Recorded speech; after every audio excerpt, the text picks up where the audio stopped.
الحمد لله نحمده ونستعينه ونستغفره ونؤمن به ونتوكل عليه ونعوذ بالله من شرور أنفسنا ومن سيئات أعمالنا من يهده الله فلا مضل له ومن يضلل فلا هادي له ونشهد أن لا إله إلا الله وحده لا شريك له ونشهد أن سيدنا وشفيعنا ومولانا محمدا عبده ورسوله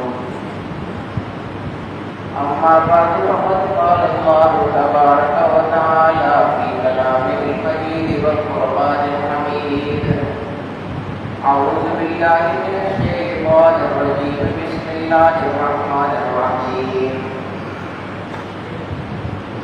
والفجر وليال عشر والشفع والوتر والليل إذا يسر وقال تعالى في شأن حبيبه مخبرا وآخرا إن الله وملائكته يصلون على النبي يا أيها الذين آمنوا صلوا عليه وسلموا تسليما اللهم صل على سيدنا مولانا وعلى آل سيدنا ومولانا محمد وبارك وسلم الصلاة والسلام عليك يا رسول الله وعلى آلك وأصحابك يا حبيب الله الصلاة والسلام عليك يا شفيع المذنبين وعلى آلك وأصحابك يا رحمة للعالمين.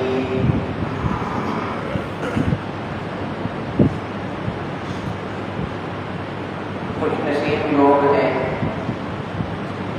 جو ایک دو بڑے درباروں کے حاضری کے لیے جا رہے ہیں. بہت سے لوگ جا چکے ہیں, بہت سے جا رہے ہیں, بہت سے آگے جانے والے ہیں. اور یہ اللہ تعالیٰ کا خصوصی کرم ہوتا ہے جو لوگ وہاں پر جاتے ہیں. آپ دیکھتے ہیں کہ ہمارے علاقوں میں, ہمارے معاشرے میں بہت سے لوگ ایسے ہوتے ہیں جن کے پاس بہت سارا پیسہ ہوتا ہے لیکن وہ نہیں جا پاتا.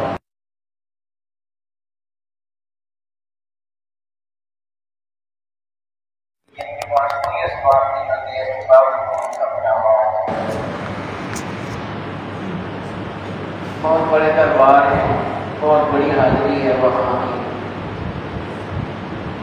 یہ جو دن حج کے آ رہے ہیں خاص طور پر, ویسے بھی جو لوگ عمرے کے لیے جاتے ہیں ان کو بھی بڑے درباروں کی حاضری ویسے ہی ہوتی ہے, لیکن حج تو خاص طور پہ عمرے میں یہ ہوتا ہے کہ سارے لوگ ایک جگہ پر موجود نہیں ہوتے. مثلا کچھ لوگ مکہ میں موجود ہوں گے, مکہ شریف میں, حرم شریف کے قریب ہوں گے, لیکن انہیں دنوں میں کچھ لوگ مدینہ شریف میں موجود ہوں گے. جو مدینہ شریف میں موجود ہوں گے وہ مکہ میں موجود نہیں ہوں گے, جو مکہ میں موجود ہوں گے وہ مدینہ میں موجود نہیں ہوں گے. عمرے میں یہ ہوتے ہیں. لیکن حج جو ہے یہ 4-5 دن ایسے ہیں کہ ان میں ہر آدمی ایک ہی جگہ پر موجود ہے. اسی لیے سب سے بڑا اجتماع بھی جو ہے وہ حج کا ہی ہوتا ہے. سب سے بڑا اجتماع حج کا ہے. یوم عرفہ, یوم نحر, قربانی والا دن, یہ سارے اس کا میرا دھیان اس وجہ سے چلا گیا کہ ہم جب بھی تقریر سنتے ہیں کسی بھی جگہ تو آپ جانتے ہیں کہ رمضان شریف کے حوالے سے ہماری بہت زیادہ معلومات. اللہ تعالیٰ رمضان شریف میں بندوں پر کتنے کتنے کرم فرماتا ہے, یعنی اس کی رحمت بہت وسیع ہوتی ہے. اللہ رب العالمین کی رحمت, اللہ کی مغفرت بھی بہت وسیع ہوتی ہے رمضان شریف. ہم کو یہ بھی معلوم ہے کہ رمضان شریف میں ایک رات ہے جس کو لیلۃ القدر کہا جاتا ہے, وہ 1000 مہینوں سے بہتر رات. یہ ساری چیزیں ہم کو معلوم ہیں. علماء کرام ہم کو بتاتے رہتے ہیں لیکن عام طور پر یہ جو حج کے 10 دن ہیں ان کے حوالے سے لوگوں کو بہت کم معلومات، احکام کے حوالے سے بھی اور فضائل کے حوالے سے بھی۔ ہم زیادہ سے زیادہ جو تقریریں سنتے ہیں ان میں سیدنا ابراہیم علیہ السلام ان کی قربانی کا تذکرہ ہوتا ہے، ان کے بیٹے کی اطاعت گزاری کا تذکرہ ہوتا ہے، حج کا تذکرہ ہوتا ہے، یہ ساری چیزیں بیان ہوتی ہیں عام طور پر۔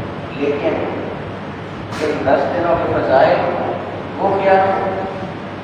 وہ تو میں حیران ہو گیا ہوں کہ وہ رمضان شریف کا مہینہ جس میں ایک رات لیلۃ القدر کی رات آتی ہے جو کہ 1000 مہینوں سے بہتر ہے، وہ پورے رمضان میں ایک دفعہ آتی ہے وہ رات لیلۃ القدر۔ اب ان 10 دنوں کے فضائل دیکھیے، حضور علیہ السلام نے فرمایا کہ یکم ذو الحجہ سے لے کے 10 ذو الحجہ تک جو 10 دن ہیں ان 10 دنوں کی ہر رات لیلۃ القدر کے برابر ہے۔ کتنی بڑی بات ہے کہ رمضان کا مہینہ تو ویسے ہی بہت اہم، بہت مبارک، بہت مقدس ہے، پھر اس میں ایک رات ملتی ہے ہم کو پورے مہینے میں، جبکہ ان 10 دنوں میں ہمیں 10 راتیں ایسی ملتی ہیں جو لیلۃ القدر کے برابر ہوتی ہیں۔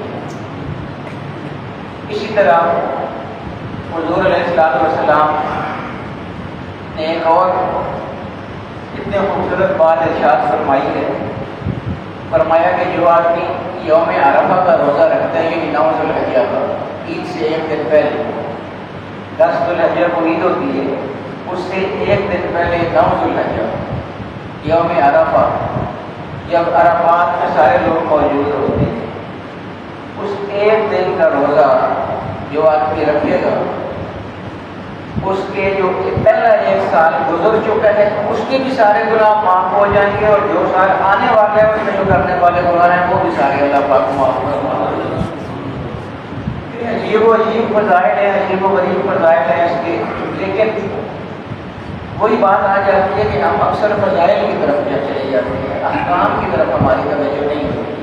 یعنی اللہ پاک نے ان دنوں میں حکم کیا دیا ہے، خود کرنا کیا ہے، اور ہم میں سے کتنے لوگ ہیں جو وہ کام کرتے ہیں جو اللہ پاک نے ارشاد فرمایا؟ بہت کم لوگ، علم ہی نہیں ہوگا تو عمل کیسے کریں گے ہم؟ یعنی کہ عمل تو ہم احکام پر تب کریں گے جب ہمیں معلوم ہوگا، ہمیں معلوم ہی نہیں ہوتا کہ اللہ پاک نے کیا کیا احکام بیان فرمائے ہیں ان دنوں کے حوالے سے۔ تو جو زیادہ اہم احکام ہیں وہ میں نے کچھ نوٹس کی شکل میں اپنے پاس لکھے ہیں، انشاءاللہ میں ضرور آپ کو بتاؤں گا۔ اس کی وجہ کیا ہے کہ ابھی 1-2 دنوں کے بعد شروع ہو جائے گا ذو الحجہ، آج غالباً 29 تاریخ ہے ذی القعدہ، اور 1 دن یا 2 دن کے بعد ذو الحجہ شروع ہو جائے گا۔ تو یہ جو پہلے جو 10 دن ہیں ان میں ہم نے کیا کیا کرنا ہے؟ اللہ پاک نے ہمیں کیا حکم ارشاد فرمایا ہے کہ یہ 10 دن تم نے کیسے گزارنے ہیں؟ حضور علیہ السلام نے کیا فرمایا ہے کہ یہ 10 دن تم نے کیسے گزارنے ہیں؟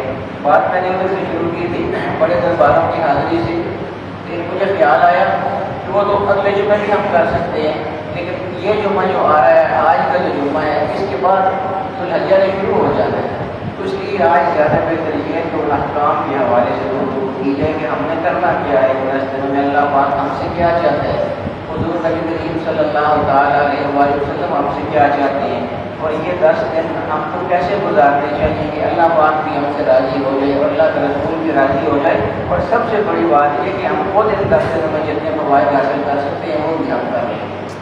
اس لیے احکام کے حوالے سے حکم، یعنی احکام حکم کی جمع ہے کہ اللہ نے حکم کیا دیا ہے، اللہ نے کیا حکم فرمایا کہ یہ 10 دن کیسے گزارنے ہیں، حضور علیہ السلام نے کیا حکم فرمایا کہ یہ 10 دن کیسے گزارنے ہیں۔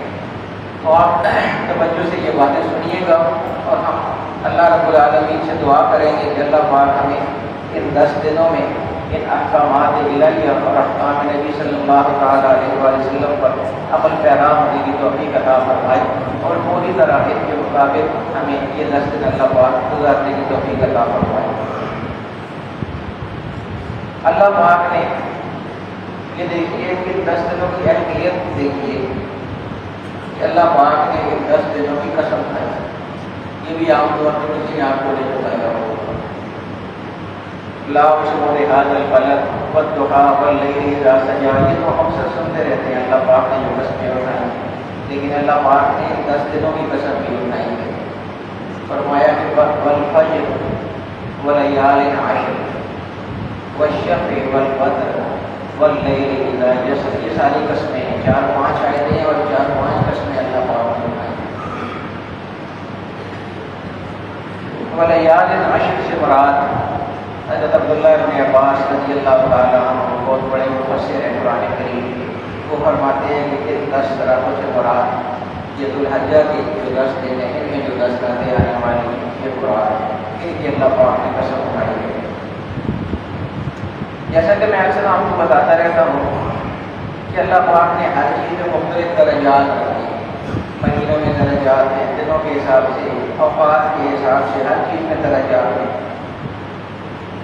اللہ تعالیٰ نے بعض مہینوں کو بعض مہینوں پر، بعض دنوں کو بعض دنوں پر، بعض راتوں کو بعض راتوں پر، اور بعض اوقات کو بعض اوقات پر فضیلت اور برتری عطا فرمائی ہے، تاکہ بندے ان فضیلت والے اوقات میں کم وقت میں کم محنت کر کے زیادہ سے زیادہ ثواب حاصل کر سکے۔ یہ اللہ رب العالمین کی عنایت ہے، اس کا کرم ہے کہ اللہ پاک یہ چاہتا ہے کہ میرے بندے تھوڑی تکلیف کرے اور ان کو اجر میں زیادہ عطا فرمائے۔ کتنا رحیم ہے اللہ پاک، کتنا کریم ہے، زیادہ سے زیادہ اجر و ثواب اللہ پاک عطا فرما دیتے ہیں۔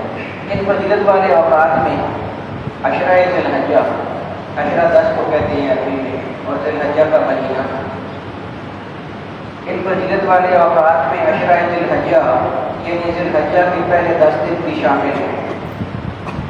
قرآن و سنت میں ذی الحجہ کے پہلے 10 ایام کی بڑی فضیلت بیان کی گئی ہے، چونکہ ذی الحجہ کے بابرکت مہینے کی آمد ہے، اس مناسبت سے ہماری آج کی گفتگو کا عنوان یہی ہوگا کہ 10 ذی الحجہ کے 10 دنوں میں جو احکام ہیں ان کے حوالے سے ہماری گفتگو ہوگی۔ اس کے فضائل سب سے پہلے آپ دیکھیے کہ 10 دن جو ہیں اللہ تعالیٰ نے ان 10 دنوں میں آنے والی راتوں کی قسم کھاتے ہوئے ارشاد فرمایا کہ ولیال عشر، قسم ہے 10 راتوں کی۔ حضرت عبداللہ ابن عباس رضی اللہ تعالیٰ عنہ اس کی تفسیر میں عربی میں فرماتے ہیں کہ یہ ولیال عشر کیا ہے، یہ 10 راتیں کیا ہیں جن کی اللہ پاک نے قسم اٹھائی ہے۔ فرماتے ہیں کہ اللیالی التی اقسم اللہ عز وجل بہن العشر الاول من ذی الحجۃ والشفع یوم النحر والبدر یوم عرفہ، یعنی 10 راتیں جن کی اللہ تعالیٰ نے قسم کھائی ہے وہ ذی الحجہ کی ابتدائی 10 راتیں ہیں، اور شفع سے مراد قربانی کا دن ہے، اور بدر سے مراد عرفہ یعنی 9 ذی الحجہ کا دن ہے، وہی جو میں نے آپ کو بتایا روزہ رکھنے والا عید سے 1 دن پہلے ہو۔ عشرہ ذی الحجہ کی ہر رات کی عبادت کا ثواب شب قدر کے برابر ہے، جو میں آپ کو بتا چکا ہوں۔ عشرہ ذی الحجہ کا ہر دن اور ہر رات بڑی فضیلت والی ہے، اور ان میں کیے جانے والے اعمال پر بے پناہ اجر و ثواب کی نوید سنائی گئی ہے۔ حضور نبی کریم صلی اللہ تعالیٰ علیہ وآلہ وسلم کا ارشاد گرامی ہے وَقِيَامُ كُلِّ لَيْلَةٍ مِّنْهَا بِقِيَامِ لَيْلَةِ الْقَدْرِ، ذو الحجہ کے ان دنوں میں ہر رات کی عبادت کا ثواب لیلۃ القدر کے برابر ہے۔ تیسری فضیلت کیا ہے؟ ان ایام کی ایک دن کے روزے کا ثواب 1 سال کے روزوں کے برابر اللہ پاک عطا فرماتا ہے، یعنی ایک دن کا جو روزہ ہم رکھتے ہیں اللہ پاک 1 سال کے روزوں کا ثواب ہم کو عطا فرما دیتا ہے۔ حضور نبی کریم صلی اللہ تعالیٰ علیہ وآلہ وسلم کی حدیث مبارک ہے کہ یعدل صیام کل یوم منہا بصیام سنۃ، ذو الحج کے 10 دنوں میں ابتدائی 9 دنوں میں سے ہر دن کے روزے کا ثواب 1 سال کے روزوں کے برابر ہے. یعنی گویا اگر 9 روزے کو رکھتا ہے پہلے 9 دنوں میں تو 9 سال کے روزے ہو جاتے ہیں. یہ ساری احادیث بہت کم بیان کی جاتی ہے فضائل کے حوالے سے. چوتھی فضیلت دیکھیے، سب سے افضل اور عظمت والے ایام، کیونکہ یہ ایام ہم کو آگے نصیب ہونے والے ہیں، اس لیے میرا دل چاہا کہ میں یہ ساری باتیں بتاؤں آپ کو. کیا پتہ ہم میں سے بہت سے لوگ ان چیزوں پہ عمل کر کے بہت سارا اجر و ثواب حاصل کر لیں.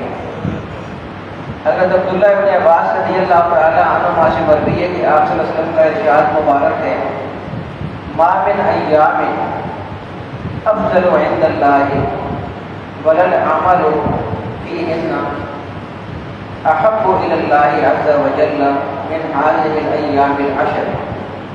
اللہ تعالیٰ کے نزدیک کوئی دن اس طرح ان 10 دنوں سے زیادہ افضل نہیں، اور نہ ہی ان دنوں میں کیے جانے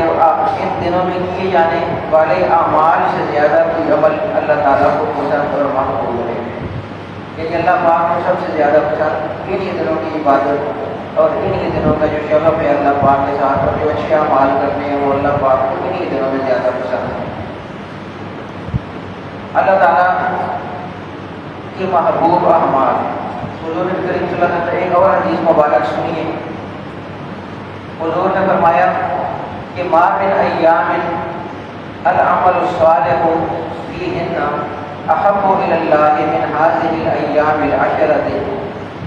حضور علیہ السلام نے فرمایا کہ ان دنوں میں جو اعمال کیے جاتے ہیں ان سے زیادہ محبوب اللہ رب العالمین کو کسی بھی اور دن کا عمل نہیں. آپ جانتے ہیں کہ جہاد اور اللہ کی راہ میں شہید ہو جانا یہ کتنا بڑا اعزاز ہے. یعنی اللہ رب العالمین فرماتا ہے کہ وہ ہمیشہ زندہ رہتے ہیں جو شہید ہو جاتے ہیں جہاد کے دوران، اور اللہ کے یہاں رزق ان کو عطا کیا جاتا ہے. بلکہ یہاں تک کہ بلا صبر الذین قتلوا فی سبیل اللہ اموات، یعنی جو شہید ہو جاتے ہیں جہاد کے دوران ان کو مردہ کہنا تو بہت دور کی بات ہے، ان کو گمان بھی نہ کرو کہ وہ مر گئے ہیں، وہ ہمیشہ زندہ ہے، اللہ پاک کے یہاں زندہ ہوتے ہیں اور وہاں پر اللہ پاک ان کو رزق عطا فرماتا ہے. کتنا بڑا میں عرض یہ کر رہا ہوں کہ کتنا بڑا درجہ ہے جہاد کا اور شہادت کا. لیکن اللہ رب العالمین کو ان دنوں میں کیے گئے اعمال اس جہاد سے بھی زیادہ محبوب. جب حضور علیہ السلام نے یہ فرمایا، چونکہ حضور نے تو تربیت فرمائی تھی صحابہ کرام کی جہاد کے حوالے سے، اور صحابہ کرام کو جہاد کا مقام اور مرتبہ بھی معلوم تھا، شہادت کا مقام اور مرتبہ بھی معلوم تھا.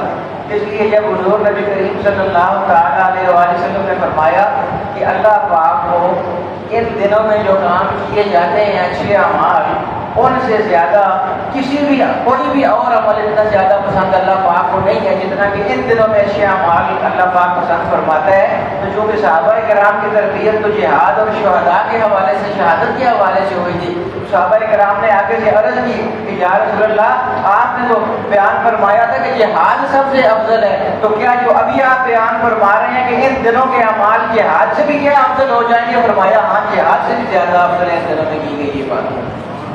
نعرہ تکبیر، نعرہ رسالت، نعرہ تکبیر، نعرہ رسالت، قبلہ حضرت صاحب.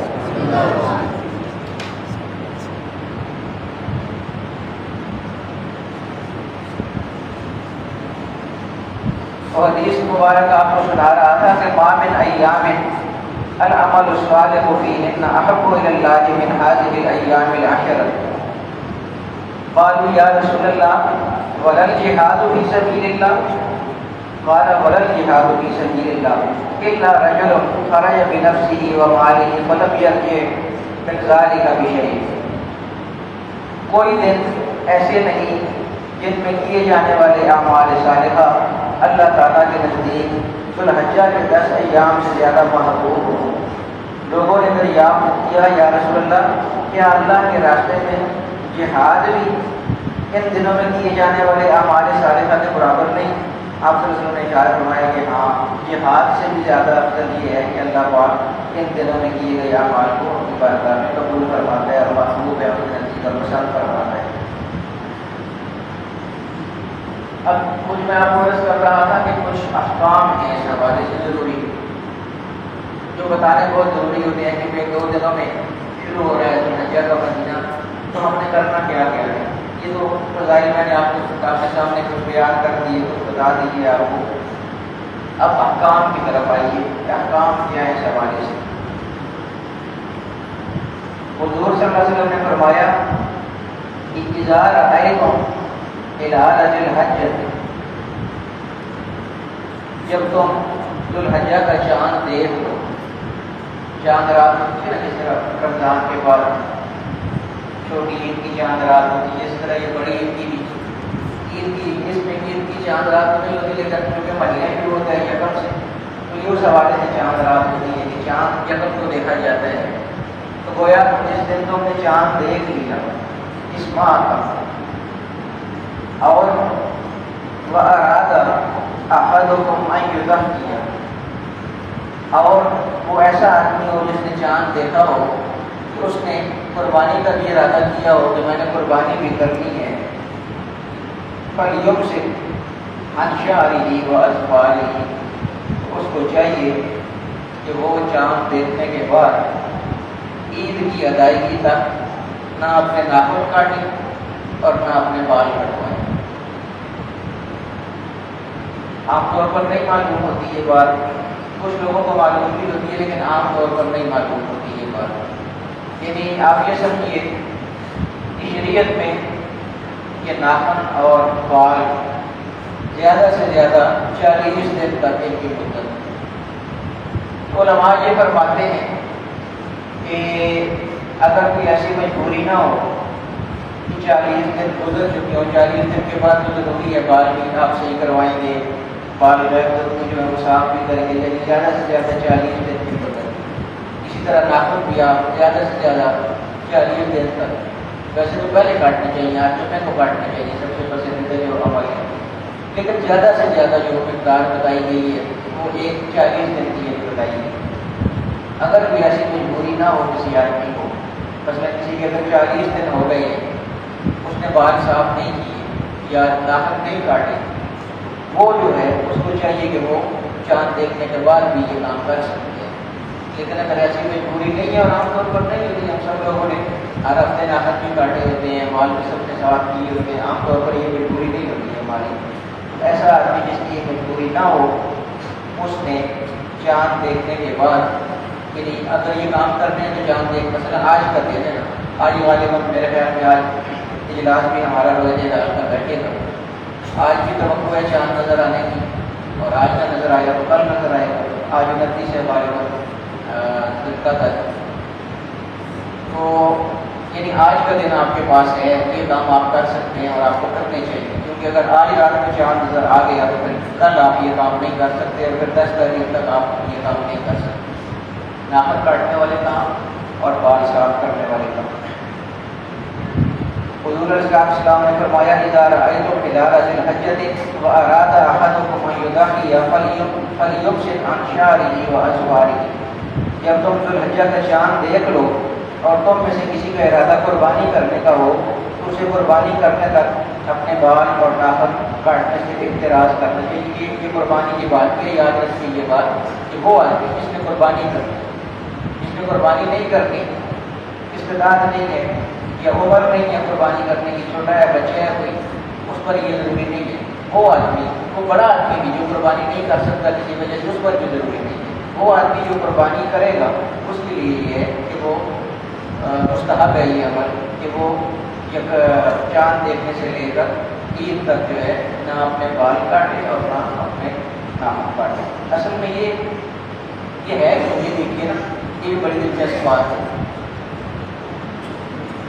یہ حج کے دن ہے، یعنی 8 سے 13 تک تو ویسے ہی حج وہاں پہ جو ہو رہا ہوتا ہے، لیکن ذوالحجہ تو یکم سے ہی شروع ہو جاتے ہیں حج کا مہینہ، تو یہ 10-12 دن جو ہیں یہ سارے حج والے دن ہیں۔ تو وہاں جو آدمی حاضر ہوتا ہے چاہے وہ عمرہ کر رہا ہوتا ہے یا حج کر رہا ہوتا ہے، تو آپ جانتے ہیں نا کہ جب احرام آدمی باندھ لیتے ہیں تو پھر یہ ساری چیزیں منع ہو جاتی ہیں، ناخن بھی نہیں کاٹے جاتے، بال بھی نہیں کاٹے جاتے، حتیٰ کہ ایک بال بھی نہیں اکھاڑ سکتے آپ احرام کی حالت میں۔ تو یہ کیوں اللہ پاک نے دیکھے یہ کیا اعزاز اللہ پاک نے عطا فرمایا ہے حضور علیہ السلام کی امتیوں کو؟ یہ تو حضور علیہ السلام کی شفقت ہے نا، حضور نے یہ ساری باتیں بتائی کہ کیسے نہیں کرنا ہے، اور اس کی وجہ کیا ہے کہ کیوں حضور علیہ السلام نے عطا فرمایا؟ علماء فرماتے ہیں کہ اس کی وجہ یہ ہے کہ وہ خوش نصیب لوگ جو وہاں پر حج اور عمرے کر رہے ہیں وہ تو وہاں پر یہ چیزیں کریں گے، لیکن جو ایسے ہیں لوگ جو وہاں پر نہیں جا سکے ان پر اللہ پاک نے یہ انعام فرمایا ہے کہ یہ بھی اگر ان لوگوں جیسی اپنی حالت بنا لے تو اللہ پاک ان کو بھی کوئی درجات اور درجے عطا فرمائے۔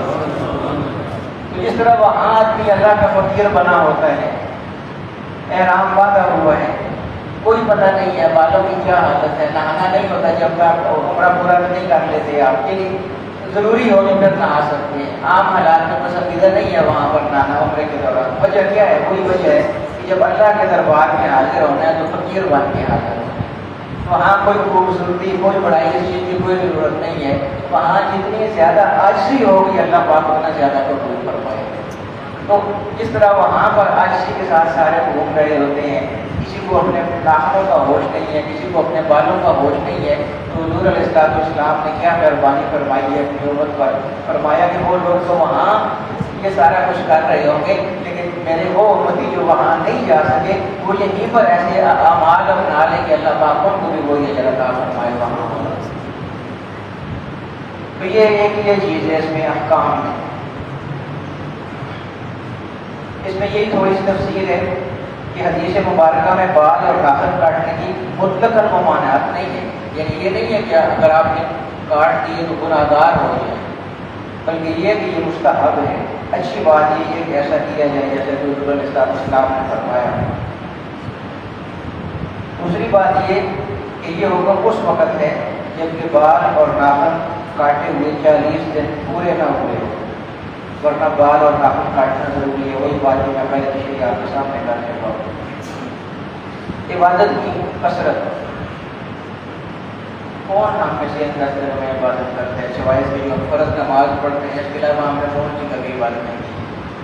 فرض نماز بھی بہت ساری ہم سے رہ جاتی ہے، اور وہی بات ہے کہ علم نہ ہونے کی وجہ سے ہم سے یہ سارا کچھ ہے۔ یہ کیوں بیان کر رہا ہوں کہ ہم کو پتہ چلے کہ ان 10 دنوں میں ہم نے کیا کرنا ہے اور یہ 10 دن ہم نے کیسے گزارنے ہیں، اللہ پاک ہم سے کیا چاہتے ہیں اور ہم کو اجر کتنا مل رہا ہے، یہ بھی دیکھیے نا، یہ بھی بہت کم لوگوں کو معلوم ہے۔ حضور علیہ السلام فرماتے ہیں وَالْعَمَلُ فِيهِنَّ يُضَاعَفُ 700 ضِعْفٍ، ان 10 دنوں میں جو بھی نیک عمل کرو گے، اللہ رب العالمین کی رضا کے لیے جو بھی نیک عمل کرو گے، ایک نیک عمل کا بدلہ اللہ پاک 700 نیک اعمال کے برابر عطا فرمائے گا۔ 700 نیک اعمال کے برابر، 700 ایک عمل کا بدلہ 700 نیک اعمال کے برابر اللہ پاک عطا فرمائے گا۔ روزوں کا اہتمام، 9 ذی الحجہ جو عرفہ کا دن ہے، تو میں آپ کو بتا چکا ہوں کہ حضور علیہ السلام نے فرمایا کہ اگر کوئی آدمی 9 ذی الحجہ کا روزہ رکھتا ہے تو مجھے حضور فرماتے ہیں کہ مجھے اللہ پاک سے یہ امید ہے، اللہ تعالیٰ کے طرف سے مجھے یہ امید ہے کہ جو آدمی 9 ذی الحجہ کا روزہ رکھ لے گا تو اللہ پاک اس کے پہلا جو 1 سال گزر چکا ہے اس کے گناہ بھی سارے معاف فرما دے گا، اور جو بعد میں 1 سال ہے اس میں جو اس نے گناہ کرنے ہیں وہ بھی اللہ پاک سارے معاف فرما دے گا۔ یہ تو 9 کی ہوگی بات، لیکن حضور علیہ السلام کا اپنا معبود مبارک کیا تھا؟ کان ازواج مطہرات رضی اللہ تعالیٰ عنہا فرماتی ہیں کان رسول اللہ صلی اللہ علیہ وسلم یصوم 9 ذی الحجہ، حضور نبی کریم صلی اللہ تعالیٰ علیہ وسلم ذی الحجہ کے 7 دن روزہ رکھا، 9 دن روزہ رکھا کرتے تھے۔ ہاں، ذی الحجہ کے 9 دن حضور علیہ السلام روزہ رکھا کرتے تھے۔ اور وہی بات کہ حضور علیہ السلام کو ثواب کی غرض نہیں تھی، وہ اللہ رب العالمین کی رضا کے لیے سارا کچھ کرتے تھے۔ یہ تو سودا بازیاں ہم لوگوں کو بہت پسند ہوتی ہیں نا کہ ایک کے بدلے میں کتنا آپ دیکھ کے لگائیں. اکثر کہا کرتا ہوں رمضان شریف میں جتنے نمازی ہوتے ہیں رمضان کے علاوہ نہیں ہوتے. وجہ کیا ہے کہ سنا ہوا ہے کہ اللہ پاک ایک کے بدلے میں 10 نیکیاں عطا فرمائے گا. نفلوں کا فرضوں کے برابر، فرضوں کا 70 فرضوں کے برابر. تو یہ ساری چیزیں ہم کو معلوم ہے تو ہم اللہ پاک کے ساتھ بھی سودا بازی کر رہے ہوتے ہیں. گویا کہ رمضان میں ہمیں پتہ ہے کہ اللہ پاک زیادہ اجر عطا فرمائے گا تو نمازیں پڑھنی شروع کر دیتے ہیں. حالانکہ رمضان کے علاوہ بھی نماز اسی طرح فرض ہے جس طرح رمضان فرض. لیکن رمضان میں کتنے لوگ ہوتے ہیں مسجد میں اور رمضان کے علاوہ کتنے لوگ ہوتے ہیں مسجد میں. تو بہرحال یہ جو ساری نیت کی یہ بات ہوتی ہے. اللہ رب العالمین ہمیں سارے اعمال کی توفیق عطا فرمائے. حضور علیہ السلام نے فرمایا کہ جو عرفہ کا دن ہے یہ ایک دن کا روزہ 2 سال کے گناہوں کو مٹا دیتا ہے. 1 سال پہلے والا اور 1 سال اس کے بعد والا. اعمال میں سے اور کیا ہمیں کرنا ہے 10 دنوں میں؟ تسبیح کہنی ہے، تحلیل کہنی ہے، تحمید کہنی ہے اور تکبیر کہنی ہے. 4 چیزیں: تسبیح، تحمید، تحلیل اور تکبیر. تسبیح کیا ہے؟ آسان، یاد رکھیں آپ، سبحان اللہ. تحمید کیا ہے؟ الحمدللہ. تحلیل کیا ہے؟ لا الہ الا اللہ. تکبیر کیا ہے؟ اللہ اکبر. کوئی جو کلمے میں آپ پڑھتے ہیں دوسرے تیسرے کلمے میں بھی آتا ہے سبحان اللہ والحمدللہ ولا الہ الا اللہ واللہ اکبر. کوئی یاد نہیں ہے سبحان اللہ، الحمدللہ، لا الہ الا اللہ، اللہ اکبر. پھر اس کے علاوہ تکبیرات تشریف ہیں. اس میں بس یہ آخری میں بات بیان کرتا ہوں، اس کے بعد ختم کرتے ہیں بات. یعنی سبحان اللہ والحمدللہ ولا الہ الا اللہ واللہ اکبر، یہ تو تکبیر ہو گئی، تحلیل ہو گئی. اس کے علاوہ ایک تکبیر تشریف بھی ہے جو ہم 9 ذی الحجہ کی صبح سے شروع ہوگی. صبح کی نماز کے وقت ہر نماز کے بعد یہ پڑھنی ہے، اونچی آواز میں پڑھنی ہے. اور مردوں نے بھی پڑھنی ہے، عورتوں نے بھی پڑھنی ہے. 9 ذی الحجہ کی صبح کی نماز کے بعد یہ شروع ہو جائے گی اور 13 ذی الحجہ کی عصر کی نماز تک ہر نماز کے بعد یہ پڑھنی ہے. ضروری ہے یہ پڑھنی. عورتوں نے بھی پڑھنی ہے، مردوں نے بھی پڑھنی ہے. عورتوں نے گھروں میں پڑھنی ہے ظاہر ہے، اور عورتوں نے مست آواز میں پڑھنی ہے، مردوں نے اونچی آواز میں پڑھنی ہے. مرد عورت برابر ہیں. اسی طرح اگر مقیم ہے تب بھی پڑھنی ہے اور مسافر ہے تب بھی پڑھنی ہے. جماعت کے ساتھ اگر آپ نے نماز پڑھی ہے تب بھی پڑھنی ہے اور اگر آپ نے اکیلے نماز پڑھی ہے تب بھی آپ نے پڑھنی ہے. اسی وجہ سے اگر جماعت آپ کی رہ گئی تو پھر آپ نے اپنے طور پر جو اپنی نماز آپ اکیلے پڑھ رہے ہوتے ہیں اس میں بھی یہ آپ نے پڑھنا ہوتا ہے. تو یہ 5 دن یہ ہوتی ہے تکبیر تشریف جو ہے. اللہ اکبر، اللہ اکبر، لا الہ الا اللہ، اللہ اکبر، اللہ اکبر وللہ الحمد. اللہ اکبر، اللہ اکبر 2 دفعہ پہلے یہ آگے سے، پھر آگے لا الہ الا اللہ، پھر آگے اللہ اکبر، پھر آگے اللہ اکبر وللہ الحمد. اللہ اکبر، اللہ اکبر، لا الہ الا اللہ، اللہ اکبر، اللہ اکبر وللہ الحمد. یہ ہے تکبیر تشریف والی. یہ ضروری ہے پڑھنی ہر نماز کے بعد 9 ذی الحجہ کی صبح سے لے کے 13 ذی الحجہ کی عصر تک. اللہ رب العالمین ہمیں ان احکامات کے مطابق یہ 10 دن گزارنے کی توفیق عطا فرمائے.